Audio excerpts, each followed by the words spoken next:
Hurricane Sandy was the 18th named tropical cyclone of the 2012 Atlantic hurricane season. It formed in the Central Caribbean on October 22, 2012, and intensified into a hurricane as it tracked north across Jamaica, eastern Cuba, and the Bahamas, briefly gaining Category 3 strength before weakening. As it moved north and east, Sandy stayed offshore along the east coast of the U.S. mainland before turning sharply west towards the middle Atlantic coast on October 28th. As she made her final approach, Sandy transitioned from a tropical cyclone into an extratropical cyclone just prior to making landfall near Atlantic City, New Jersey on the evening of October 29, 2012, as seen on the satellite loop on the screen. It was in this phase, the post-tropical cyclone phase, dubbed by the media as the Superstorm Sandy phase, that most of the death and destruction would occur.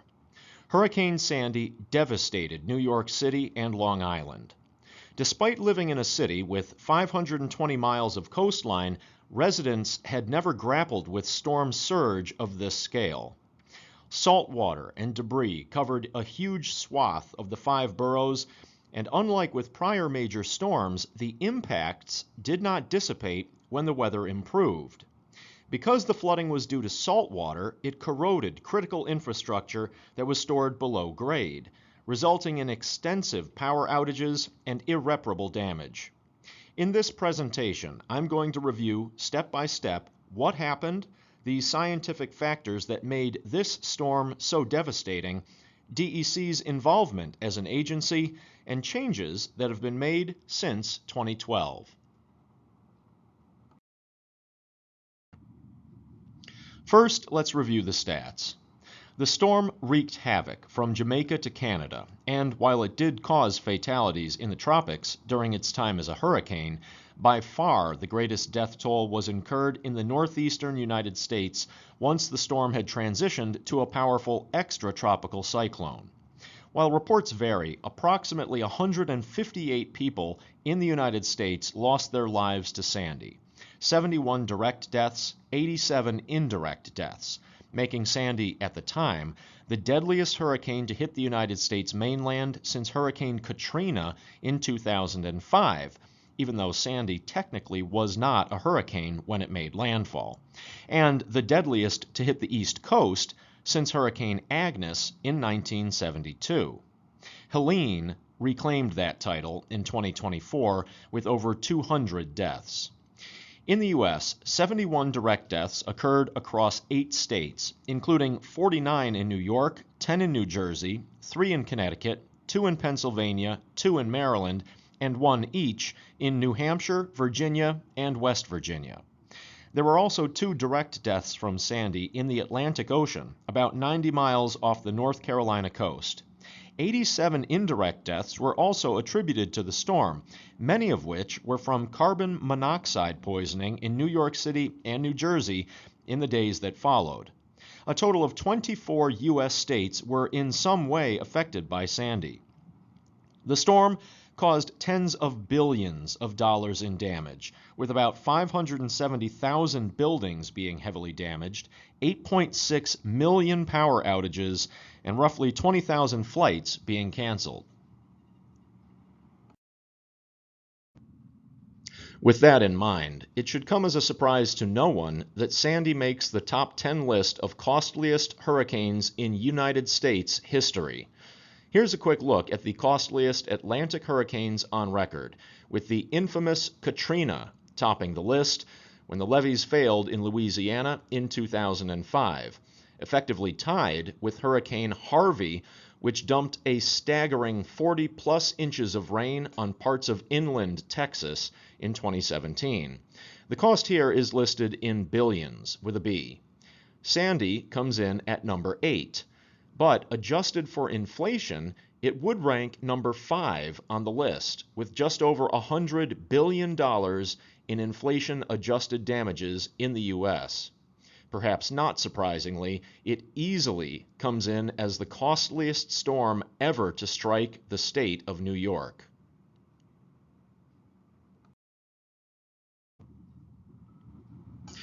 Here now is a quick video summary of the development and impact of the storm.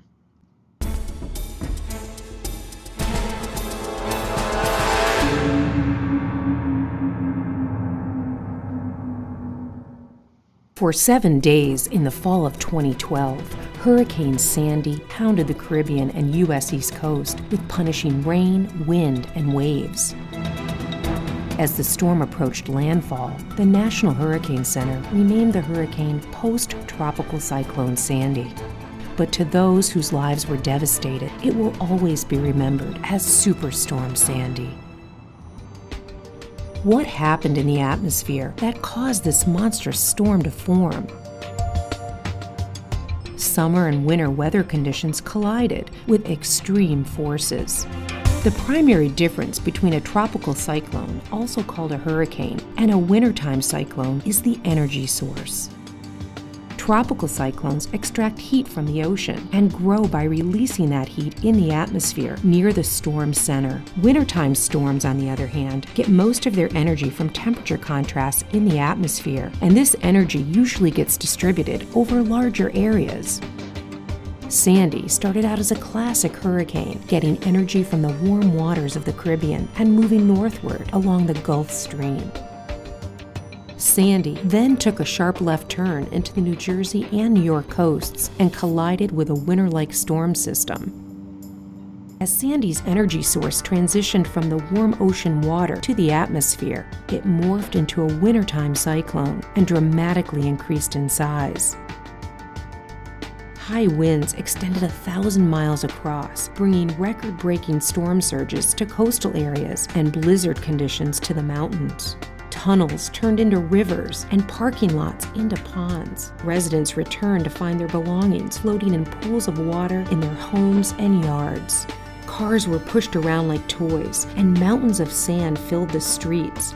Power outages lasted for days, weeks, and in some places for months. One neighborhood even burned to the ground. Initial calculations for damages were $50 billion. As cities and towns rebuild, that number continues to rise. Sandy is a heartbreaking reminder that the end of summer isn't the end of hurricane season. Hurricane season runs from June 1st to November 30th, with the peak of the season from mid-August to late October. Put together an emergency plan and supply kit now, so you are prepared for extreme weather, no matter when it strikes.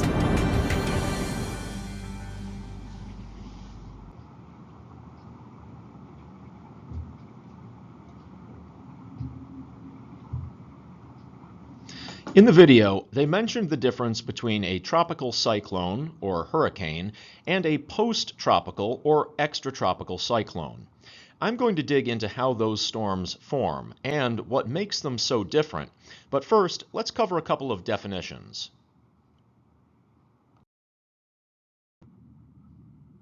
First, there are going to be a lot of meteorological terms being thrown around, so let's clarify.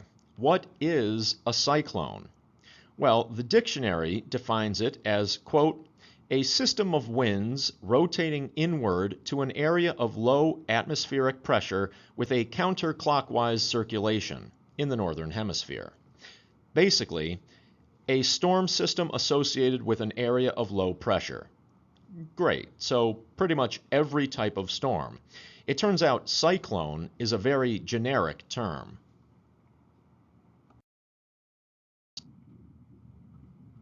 Here is another point of clarification.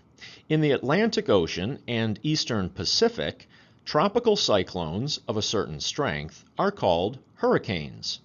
But different regions of the globe call the same type of storm different names.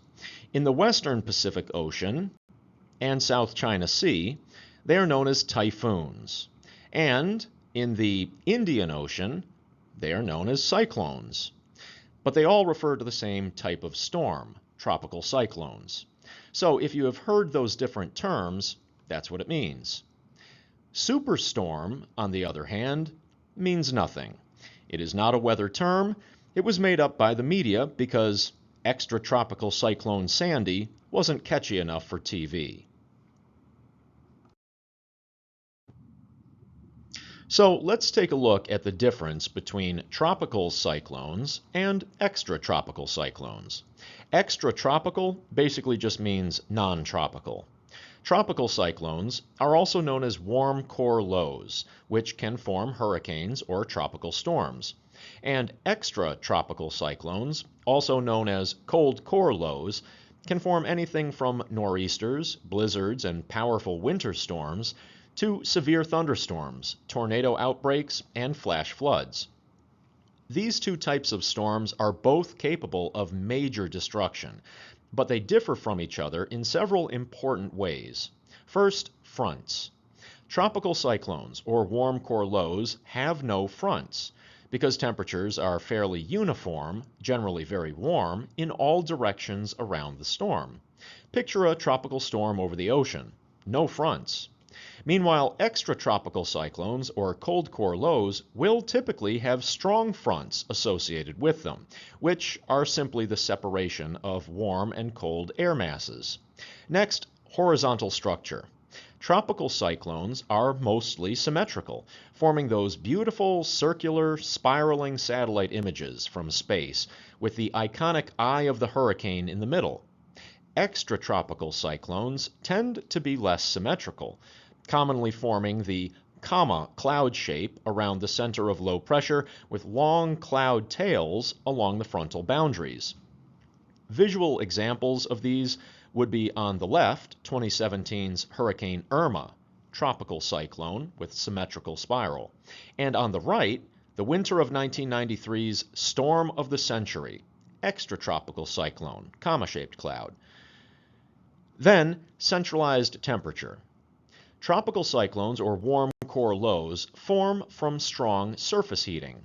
This creates instability, warm air below cooler air, and causes air to rise. Clouds then form, and latent heat is released through condensation, which in turn warms the core of the storm even further, continuing the process. Extratropical cyclones, or cold core lows, are coldest near their centers. Their energy source comes from the clashing of the warm and cold air masses that surround them, also drawing significant energy from condensation and latent heat. Next, wind shear. Tropical cyclones are not associated with the polar jet stream. Remember, the tropics, too far south. So the wind speed actually weakens with height, with the strongest winds near the surface. Extratropical cyclones are closely associated with the polar jet stream. They are sometimes called mid-latitude cyclones, which means even though wind speeds are often strong at the surface, sometimes in excess of 70 miles per hour, the winds aloft are much stronger. In the jet stream, winds often exceed 150 miles per hour, something you don't see in even the strongest extratropical cyclones. Finally, their vertical structure. How they are built vertically is very different, nearly opposite. Tropical cyclones are stacked completely vertically and built from the bottom up, starting at the surface. They are also strongest at the surface and weakest aloft. In contrast, extratropical cyclones are tilted vertically, leaning back, and build from the high levels of the atmosphere down to the surface. They are strongest aloft and weaker at the surface, even though it may not seem that way when one moves through your neighborhood. All right, deep breath. That was a lot of science. But now that we know the differences, let's review the weather map for Superstorm Sandy.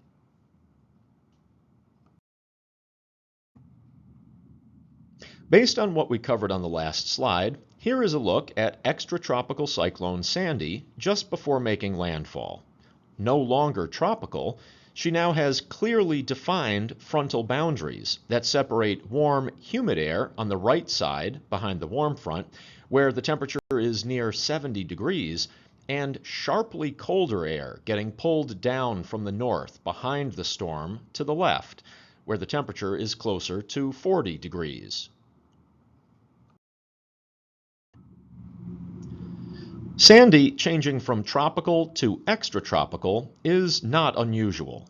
In fact, tropical cyclones and hurricanes in the Atlantic Ocean can and often do become extratropical as they move north into colder waters.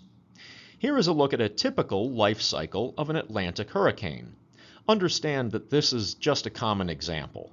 Where a storm forms, how quickly it develops, where it tracks, how strong it gets, and how long it lasts can vary widely.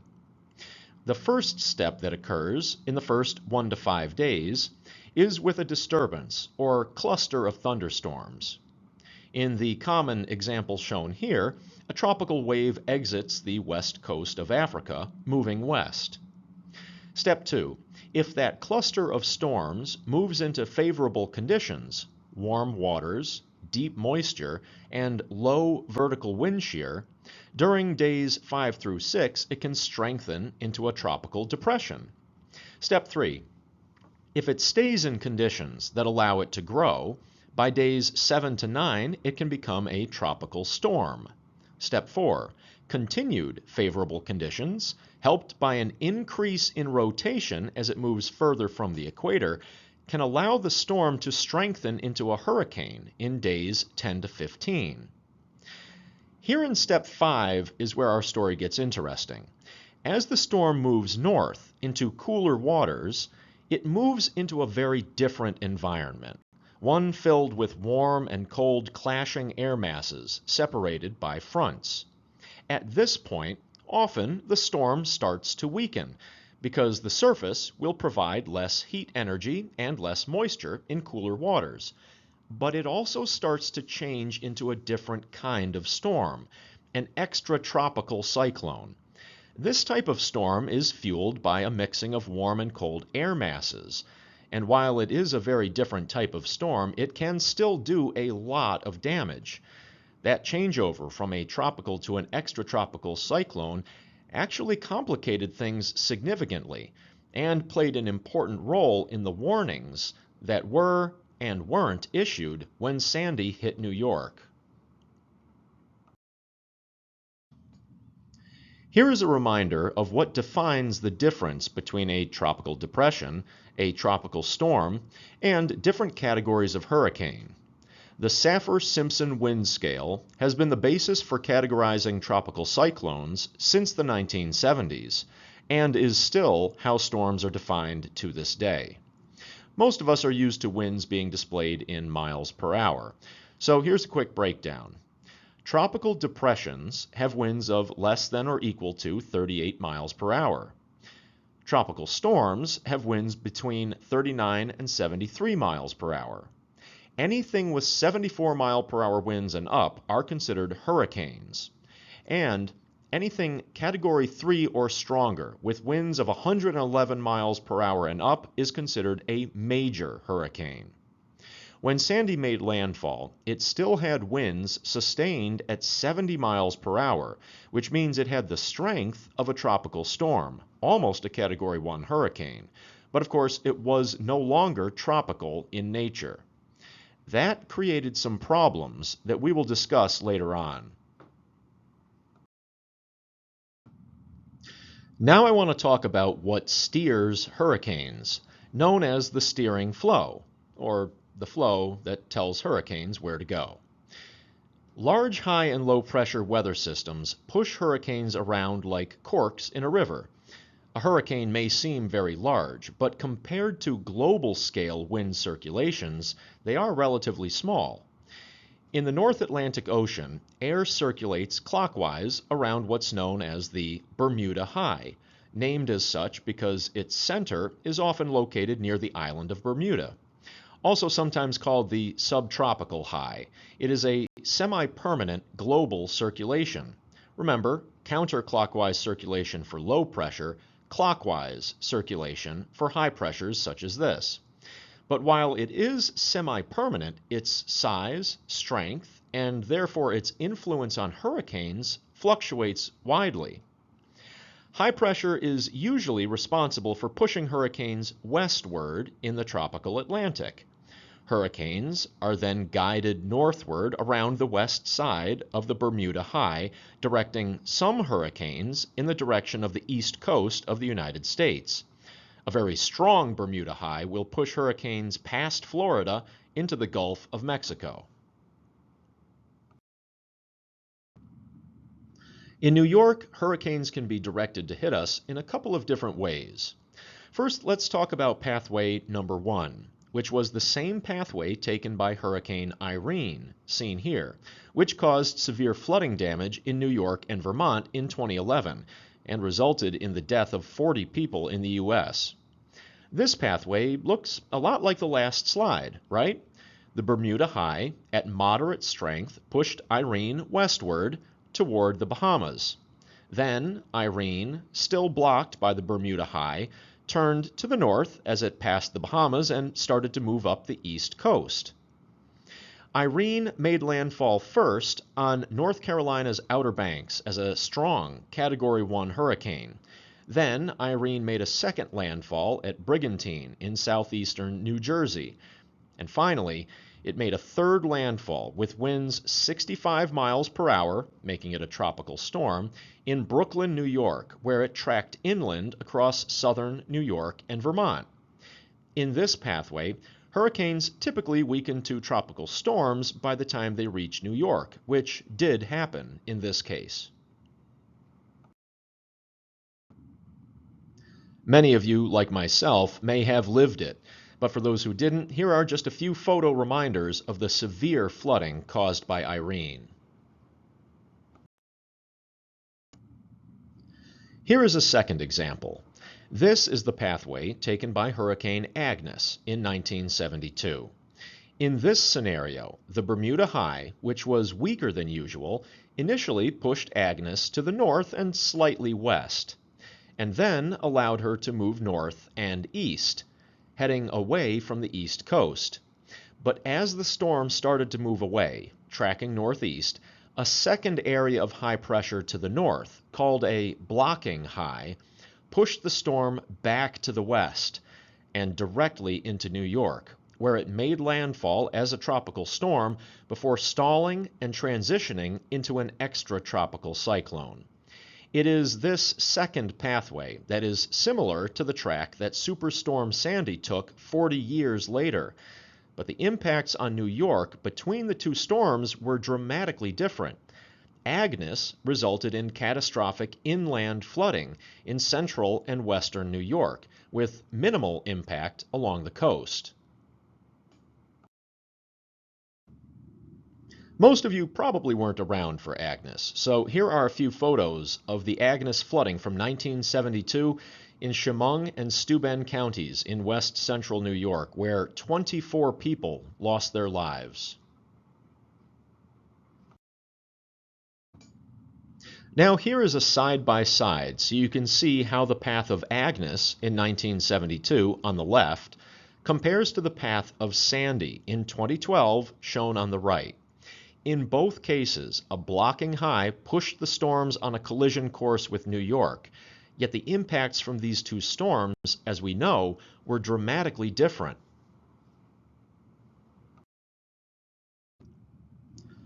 But, history aside, we are here to talk about Sandy. So here is the step-by-step path that Sandy took, starting with the early days of Tropical Storm Sandy, before she became all extra. Sandy started on October 22nd as a tropical depression with sustained winds at 30 miles per hour. 2 days later, on October 24th, it became a tropical storm with sustained winds at 65 miles per hour. By the 25th, it was a Category 2 hurricane with 100-mile-per-hour winds, even briefly making Category 3 status before weakening back to a tropical storm by October 26th. Sandy would remain a tropical storm on the 27th and 28th.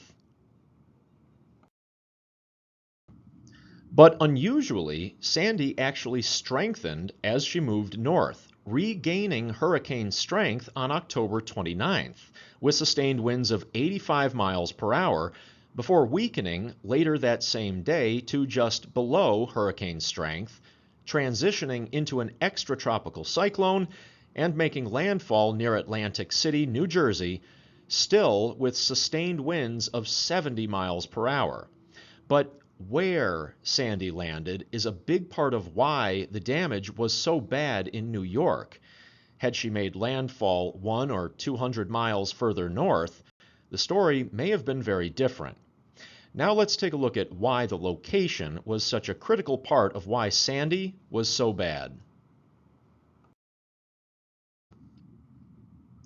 Whenever a hurricane makes landfall, you may have heard people talk about the right front quadrant. Here is what that means and why it's important. If you divide up the circular shape of a hurricane into 4 quadrants, you first look to the right side of whatever forward direction it's tracking. In this example, the hurricane is moving north, so the right front quadrant is highlighted in yellow. Multiple impacts are usually worse in this section of the hurricane. The entire hurricane brings dangerous impacts, but the right side, especially the right front side, usually contains the most severe storm surge, often the strongest winds, and the biggest tornado threat. Also, while rainfall flooding can happen anywhere in a hurricane, the right side can be more prone to bands of heavy rain hammering the same areas for longer periods of time, increasing the risk of both flash and river flooding. Why are the winds worse? Well, wind speeds in the right front quadrant are enhanced since the counterclockwise circulation is moving in the same general direction as the storm's overall forward movement. So you add the two. As an example, a hurricane that contains 120 mile per hour winds and is moving north at 15 miles per hour would see a combined wind speed in the right front quadrant of 135 miles per hour relative to the surface, which is then what you would see listed as the top wind speed in advisories.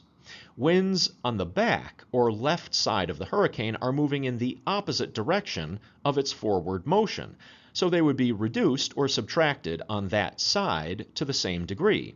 In this example, if the hurricane has winds of 120 miles per hour and the forward motion is 15 miles per hour, then on the left side of the hurricane you would have relative wind speeds of only 105 miles per hour. That's a big difference. This process is even more dramatically enhanced as the hurricane starts to make landfall. As winds travel over land, they are significantly slowed by friction and turbulent mixing. A number of factors can enhance this, such as topography and vegetation, but it's common to see a rapid decrease in wind speeds on the back or left side of the hurricane. No such reduction happens on the right side of the hurricane for quite some time. So the right front quadrant continues to see the full force of the winds, while the left side sees a significant drop in wind speeds. Not only that, the turbulent mixing I mentioned in the right front quadrant, due to interactions with the land, also produces a high risk of tornadoes. While any part of the hurricane can have tornadoes, there's an extra boost to that threat in the right front quadrant. That's because the wind shear that's required to make individual thunderstorms rotate and produce tornadoes is enhanced in this part of a hurricane.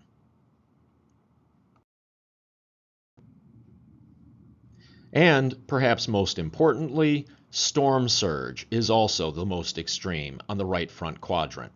Here's an example using 2024's Hurricane Helene. Counterclockwise rotating winds in the right front quadrant are constantly pushing ocean water forward with a hurricane. When a hurricane nears land, that surge of water arrives along the coast and produces the worst, most damaging inundation near and to the right of where the center crosses the coast. This is shown clearly in the analysis below of the storm surge Hurricane Helene's right front quadrant produced in Florida in September of 2024. Helene's path is shown as the black line. Areas in the right front quadrant experienced storm surges of between 8 to 12 feet, while areas just a few miles away in the left quadrant saw less than half that amount.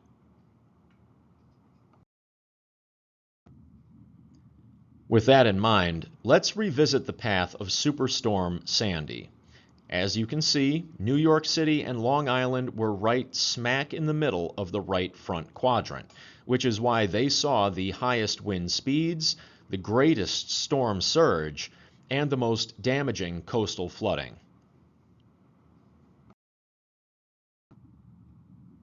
So we said that when Sandy made landfall as an extratropical cyclone, winds were sustained at 70 miles per hour, just below hurricane strength, which would be 74 miles per hour. Here is a map of the reported wind speeds. Plum Island, New York did report a sustained wind of 75 miles per hour, but much of Long Island and New York City saw winds sustained between 60 to 70 miles per hour. Those were the sustained winds. Here are the reported wind gusts. Remember that wind gusts above 58 miles per hour, when associated with thunderstorms, are considered severe and are more than enough to do damage. Many parts of Long Island and New York City saw wind gusts between 80 to 90 miles per hour, with a peak wind gust reported near Eaton's Neck, Long Island of 96 miles per hour. That's the same wind speed as an EF1 tornado. But unlike in a tornado, those winds were not localized. One of the main factors that contributed to the extreme waves and storm surge was the sheer size of Sandy and how far her wind field extended. Sandy, seen here in visible satellite imagery, was one of the largest Atlantic hurricanes on record, with a massive diameter of over 900 miles and tropical storm force winds that extended nearly 1,000 miles from her center. To demonstrate that point, here is an apples-to-apples comparison of the wind field associated with Superstorm Sandy on the left versus the wind field associated with Hurricane Katrina on the right. The two maps are the same scale. The one on the left shows Sandy's wind field, extending close to 1,000 miles. The one on the right shows Katrina's wind field. Intense though it was, Katrina had a wind field about half the size of Sandy. Sandy's immense wind field acted on the ocean surface over a vast area, generating a formidable and widespread wave field. When it comes to waves and storm surge, size definitely matters. Waves are formed by wind blowing over the surface of the water, and wave height is determined by three factors: wind speed, wind duration, and the fetch, or the distance over which the wind blows, with a similar speed and direction. Sandy had a humongous fetch, which helped her generate both the massive storm surge and the towering localized waves. And here is the result. Those strong and widespread winds generated a record-breaking storm surge. Hurricane Sandy's storm surge caused catastrophic flooding across the New York coast, reaching nearly 14 feet above low tide at Battery Park in Manhattan and inundating 17% of New York City's landmass. The surge was exacerbated by a coinciding high tide and full moon. In fact, had the storm not arrived at high tide, the damage would have been much less. Another big factor was the shape of the coastline, which had a funneling effect and amplified the storm surge. The resulting surge overwhelmed protective dikes and flooded subway tunnels, major roads, and power stations. Hardest hit areas included Breezy Point neighborhood in Queens, which also experienced a devastating fire, which may seem counterintuitive in a flood, but is actually common in floods due to electrical shorting, and the east and south shores of Staten Island. Here is a closer look at the storm surge in relation to high tide. In Battery, New York, high tide occurred just after 9 p.m. at 4.65 feet above what is known as the mean lower low water level, which you can think of as the average low tide. Disastrously, this is the exact same moment that the peak storm surge from Superstorm Sandy of 9.41 feet was arriving, resulting in a catastrophic combined surge of 14.06 feet above the average low water level.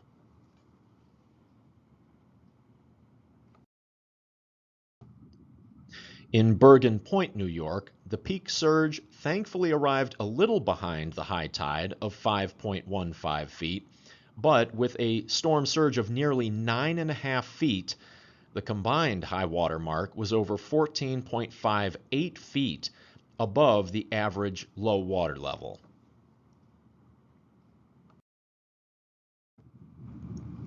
Here's another way of looking at things. This graphic lists the height of the water inundation levels as compared to ground level. Staten Island was inundated with 7.9 feet of water, Breezy Point had 5.6, and Manhattan at One World Trade Center had 4.7 feet of water.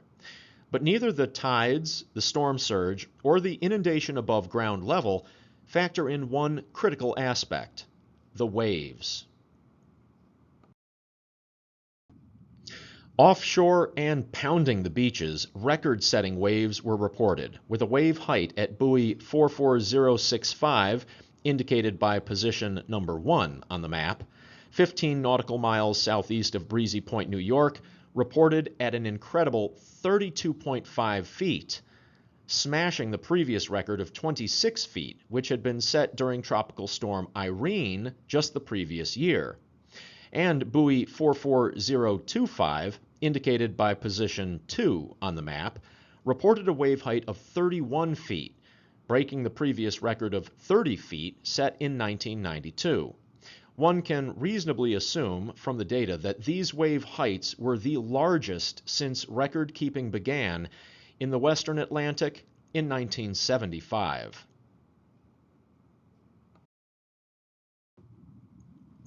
But it is important to note that as bad as the damage absolutely was, things could certainly have been worse. Interestingly, with Sandy, flooding due to heavy rain was not the issue in New York.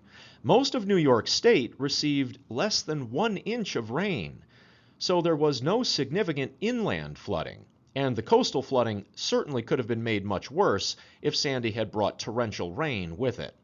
All the major flooding was wind-driven storm surge and was limited to the coastal areas. This is important because it meant that resources did not need to be split across different portions of the state and could be focused on New York City and Long Island. Just imagine if flooding similar to Irene had been happening at the same time as Sandy. Okay, that is the science behind what made Sandy so devastating. Now I want to show you pictures that actually show the damage that occurred, starting with pictures of the flood itself.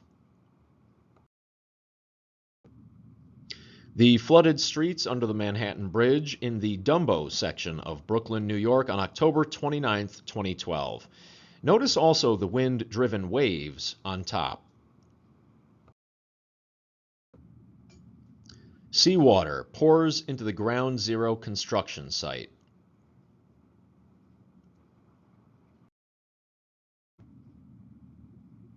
A surveillance camera captures water surging into the PATH station in Hoboken, New Jersey, as it is flooded shortly before 9:30 p.m.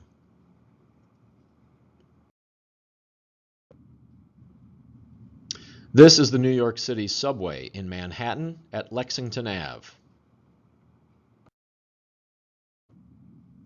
Seawater caused by Hurricane Sandy rushes into a subterranean parking garage in New York's financial district. Storm surge flooding the entrance to the Brooklyn Battery Tunnel in New York.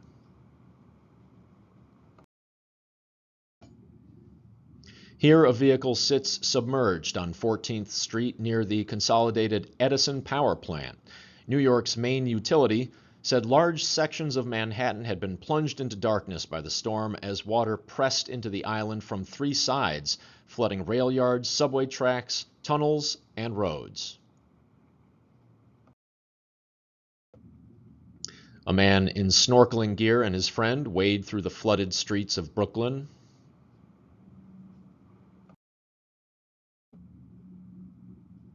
New York City Fire Department rescue boats along 14th Street, heading toward the East River on a rescue mission.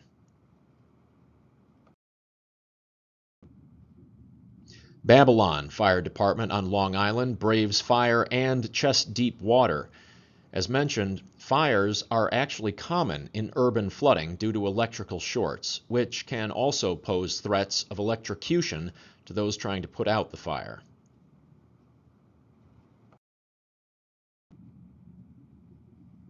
Blackout conditions in Manhattan.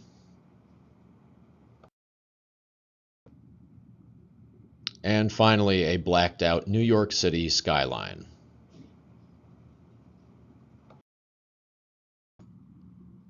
So that was the flood itself. Here now are photos of the damage left behind in the aftermath of Sandy.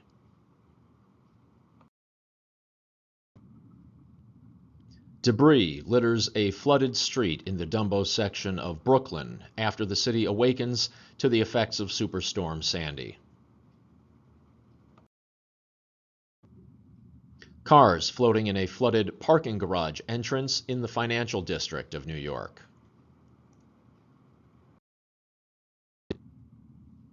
Water reaches street level at the West Street entrance to the Battery Park underpass. View from above of a heavily flooded West Hampton, New York.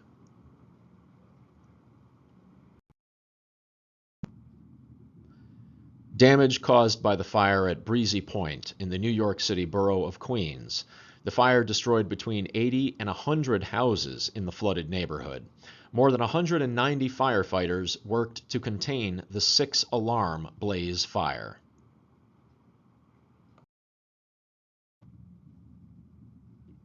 More homes devastated by fire and flooding in the Breezy Point section of Queens.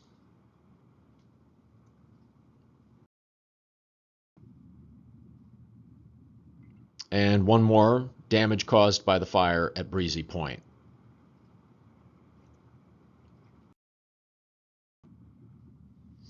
"168-foot water tanker, the John B. Cadell, sits on the shore where it ran aground on Front Street in the Stapleton neighborhood of New York's Staten Island.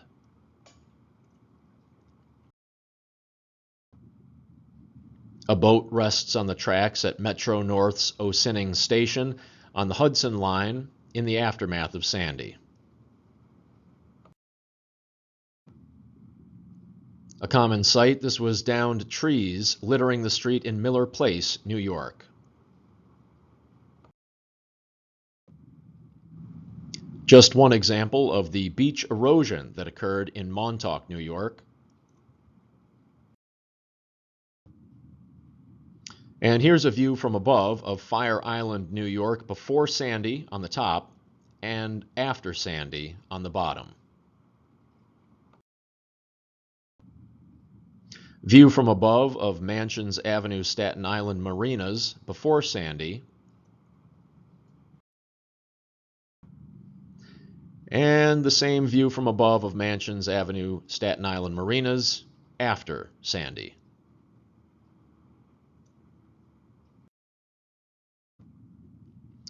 Up close damage at the same marinas.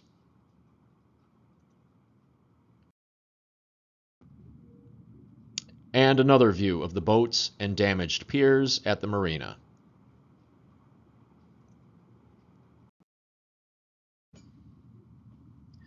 Obviously, the level of damage was unprecedented, and so too would have to be the cleanup effort. New York State Department of Environmental Conservation played a crucial role in responding to Superstorm Sandy, focusing on environmental cleanup, coastal protection, and long-term resilience projects. The agency's efforts involved emergency management, operations, DLE, DFP, and major efforts from spills and DER, working with partners like the U.S. Army Corps of Engineers, EPA, and FEMA. Some of the immediate response and emergency actions included rapid assessment and permits. Following the storm, DEC deployed staff to provide on-site technical assistance and rapidly issued emergency permits to allow for stabilization and repairs. These general permits expedited critical repair work like stabilizing damaged structures, cleaning up beaches, and restoring dunes. Debris management. DEC worked with other state agencies and FEMA on debris removal operations, including from sensitive coastal areas. And emergency authorizations. The department provided emergency authorizations for work on flood-damaged streams, ensuring that repairs for public health and safety could be quickly completed. Long-term recovery and resilience, such as partnerships for coastal protection. DEC has served as the non-federal sponsor for major U.S. Army Corps of Engineers projects, undertaking large-scale coastal storm risk reduction efforts. This includes beach nourishment, dune construction, and the installment of groins. Buyout and acquisition programs. As a partner in the New York Rising Housing Recovery Program, DEC supported the purchase of storm-damaged properties. This initiative converted high-risk residential areas into natural buffers, restoring wetlands and floodplains to create natural coastal barriers and recreation areas. Infrastructure upgrades. In partnership with other agencies like the Governor's Office of Storm Recovery, DEC has been involved in significant infrastructure improvements. This includes enhancing wastewater and stormwater systems on Long Island to increase resilience against flooding and protect ecosystems. Rebuild by design projects. DEC has participated in projects that resulted from the federal Rebuild by Design competition. An example is the Living with the Bay project, which restored wetlands and improved stormwater management in the Mill River Basin. Policy and guidance updates.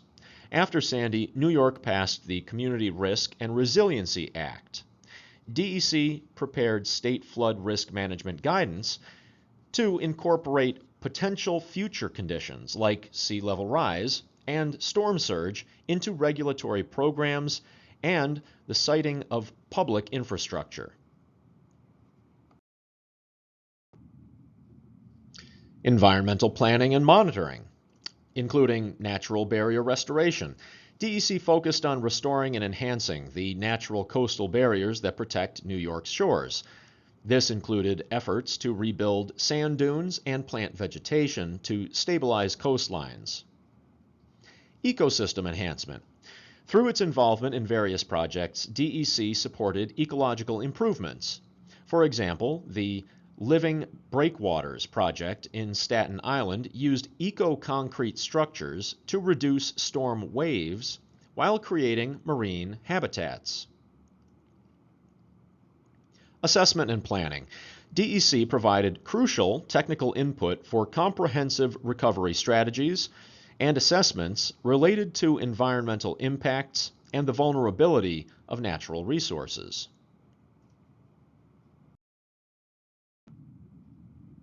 Thankfully, we do have photos of DEC's direct involvement in the cleanup.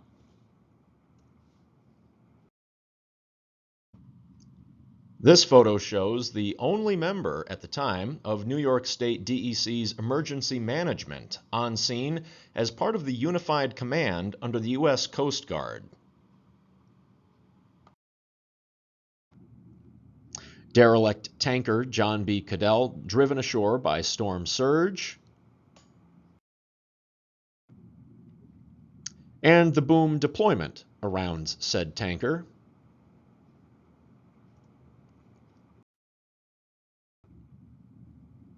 assessing the damage from the air,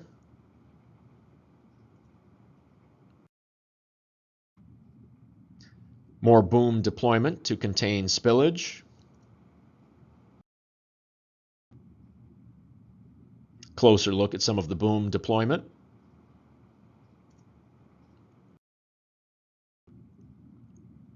and more containment efforts. As you can imagine, spillage was widespread. In fact, one of the cleanup challenges was that in the marinas especially, there was so much spilled fuel that the risk of fire was ever present.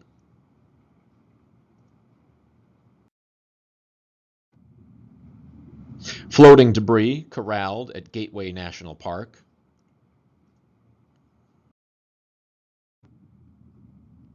Oil tanks were a big part of the contamination problem.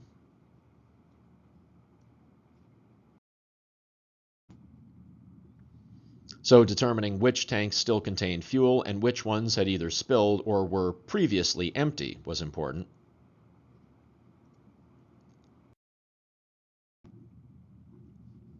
More tanks.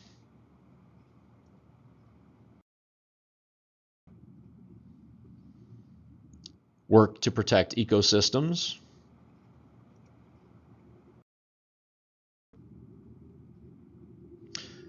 Trying to prevent further fish kills and determining the cause of the fish kills was important.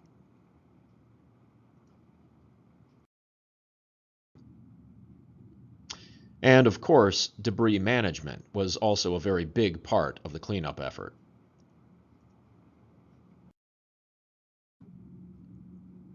And in the midst of what was obviously a terrible tragedy, there were a few moments of levity, like finding a bottle of SoCo Hurricane cocktail.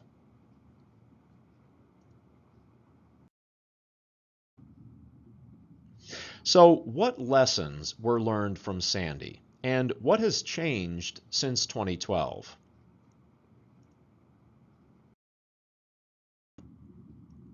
One of the unique challenges associated with Hurricane Sandy in 2012 was the transformation of the storm from a tropical cyclone to an extratropical cyclone just prior to landfall. The National Hurricane Center's policy in place in 2012 required that any hurricane watches or warnings be discontinued when a storm goes from tropical to extratropical. Unfortunately, this created significant confusion amongst the public and emergency managers in the hours leading up to landfall. In the aftermath, the National Hurricane Center reviewed its policies, and starting the following year, June 1st, 2013, tropical watches and warnings from the National Hurricane Center can be issued or remain in effect after a tropical cyclone becomes extratropical. An example of this was in 2017, when Tropical Storm Jose transitioned to a post-tropical cyclone, but tropical storm warnings remained in effect for portions of New England despite the transition. When Sandy struck, the National Weather Service did not issue hurricane warnings, as it was no longer a hurricane, instead issuing other warnings, including coastal flood watches and warnings, and high wind watches and warnings. This decision was controversial. Even though Sandy was extratropical, the lack of hurricane warnings is thought by some to have hindered the public's response to the storm's devastating impacts, particularly its record storm surge. The National Weather Service also reviewed their procedures, and beginning with the 2017 hurricane season, the National Weather Service can now issue storm surge watches and warnings to highlight areas that have a significant risk of life-threatening inundation from an ongoing or potential tropical cyclone or extratropical cyclone. In the years since Sandy, New York City underwent an unprecedented resiliency effort that included hardening critical infrastructure. Sandy exposed the vulnerability of coastal infrastructure, leading to projects like building seawalls, raising buildings, and moving critical electrical systems to higher elevations. Revising building codes. The storm emphasized the need to reevaluate design and building codes to account for the increasing frequency and severity of storms, incorporating future sea level rise into new constructions. Long-term resilience.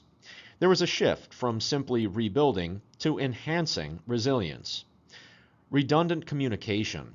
The loss of power to cell phone towers underscored the need for diversified communications methods, including satellite phones and uninterruptible power supplies, UPSs, to maintain connectivity.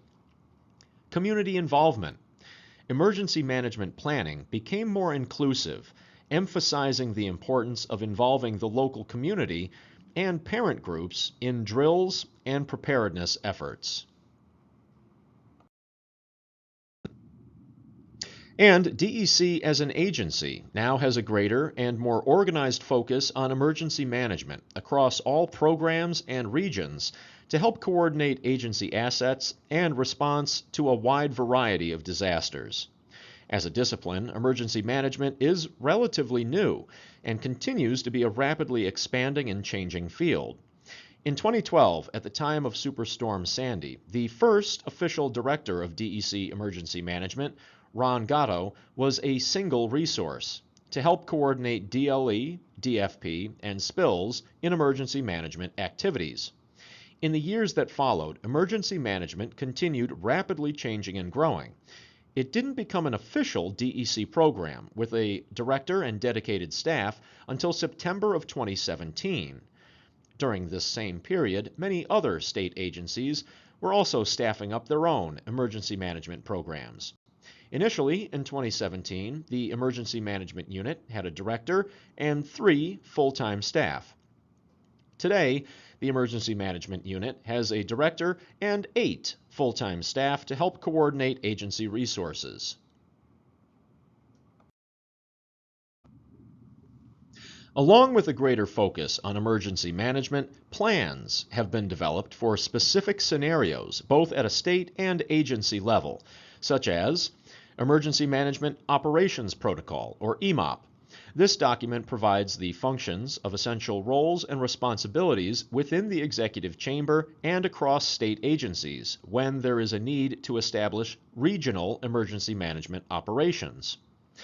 Continuity of Operations Plans, or COOP, provides a framework for DEC to prepare for, respond to, and recover from an incident or emergency that interrupts or prevents the DEC from carrying out essential functions.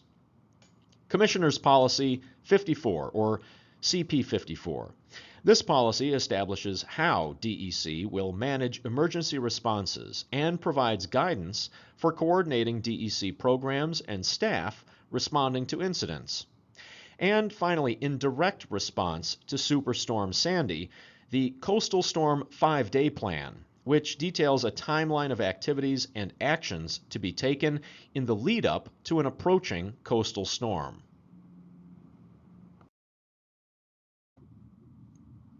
So the big question, could it happen again? Well, yes and no. First, the no. Changes have been made. Improvements have been implemented, plans have been developed, and technology has advanced in dramatic ways. So whatever does happen in the future won't be exactly the same. Absolutely not. But in an ever-changing climate, with rising sea levels, coastal areas are increasingly at risk. Technology has enabled major improvements in disseminating warnings and critical evacuation information, but has also opened the door to misinformation and an overdependence on technology that may not be there in a crisis.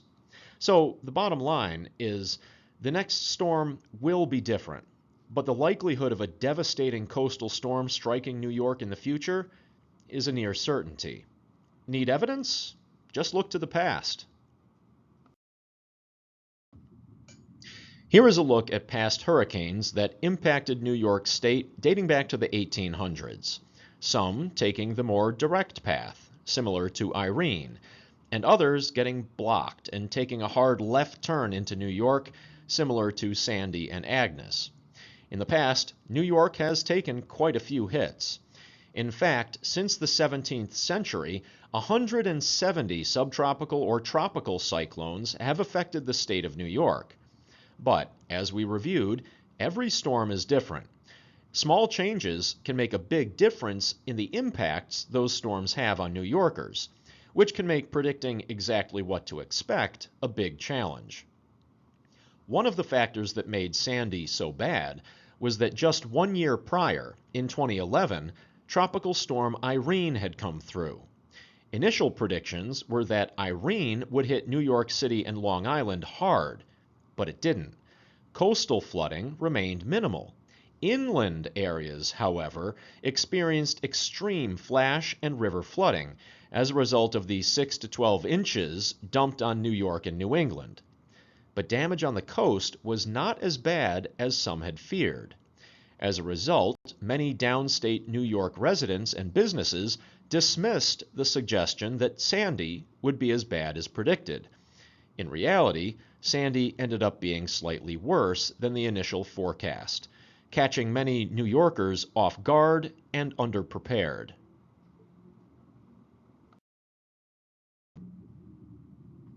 The expression, quote, "I've lived through storms in the past, this will be no different," is a common but fatally flawed statement. Much of what we do in emergency management is based on the events of the past. This case study being a perfect example. There is much that can be learned by studying past events. But as we learn more about a changing climate and extreme weather events, it is important to be mindful of the fact that just because a flood of a certain magnitude has never happened before in a given location, doesn't mean it can't or won't happen in the future. In fact, it's often just a matter of time.